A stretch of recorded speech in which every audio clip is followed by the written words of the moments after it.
Igbo bụ Igbo ekene m unu. Lienu. Zụọ ọnụ. Ụmụ unu zụọ unu. Ogbaturuenyi na Amesi na-ekwu.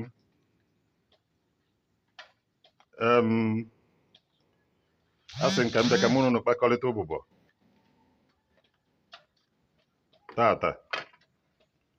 Wee na-ayọ ndị igwe ndị Igbo, ndị Ichie, ndị nze na ọzọ echiri echi, ụmụafọ Igbo biko nụ. Ndị mbụ na ndị egede. Ife Igbo ji bili, ife Igbo bụ Igbo ji bili, ife dị n'ime Igbo. Si m gwa unu biko. Ọjị Igbo bụ an invocation tool. Ejide ọjị adọba anyị aka na ntị.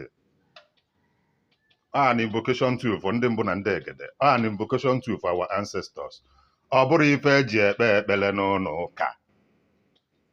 Ịchọọ ikpe ekpele n'ụlọ ụka, iweta aṅara tụkwasị ya ife dị ya n'elu maọbụ igogoro, maọbụ ijide ya blessed sacrament maọbụ chaplet.